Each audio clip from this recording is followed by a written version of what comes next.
এইমসে চাকরি দেওয়ার নামে প্রতারণা, আগে গ্রেফতার বিজেপি নেত্রী আর এবার কাঠগড়ায় বিজেপি বিধায়কও। গ্রেফতার হয়ে বিজেপি বিধায়কের বিরুদ্ধে বিস্ফোরক বিজেপি নেত্রী, নগদে লেনদেন, কি অভিযোগ দেখুন। এতদিন চাকরি দেওয়ার নামে আর্থিক প্রতারণার ভুরি ভুরি অভিযোগ উঠেছে শাসক দলের নেতা নেত্রীদের বিরুদ্ধে। নিচের তলার নেতা নেত্রীদের সঙ্গে নাম জড়িয়েছে দলের হেভিওয়েটদেরও।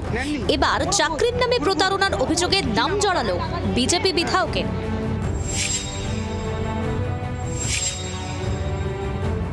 কল্যাণী এইমসের চাকরির টোপ দিয়ে একাধিক জনের সঙ্গে আর্থিক প্রতারণা, এই অভিযোগে গত 5ই ডিসেম্বর গ্রেফতার হন প্রাক্তন বিজেপি নেত্রী তনু খাসগির। গয়েশপুর ফাঁড়ির পুলিশ তাকে গ্রেফতার করে। শনিবার আদালতে যাওয়ার পথে বিস্ফোরক অভিযোগ তনু।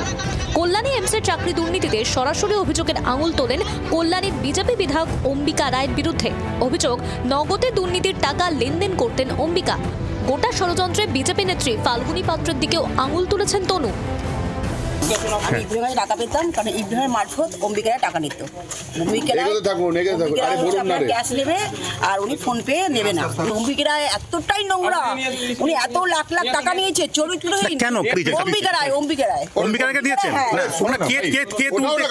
এটা অম্বিকারাকে তুলতে বলেছিল, এমনি চাকরি দেওয়ার নাম করে। উনি এমএলএ না, ওনাকে দেখে কিছু করতে পারবে না। কতজনকে চাকরি দিয়েছে এরকম? বিষয়টি নিয়ে গেরুয়া শিবিরের বিরুদ্ধে তোপ দাগতে দেরি করেনি শাসক শিবির। যদিও তনুর অভিযোগকে গুরুত্ব না দিয়ে পাল্টা অম্বিকার অভিযোগ, তনু আদতে তৃণমূলের এজেন্ট। নতুন নতুন গল্প সাজিয়ে বিজেপির ভাবমূর্তি নষ্টর চেষ্টা করছেন।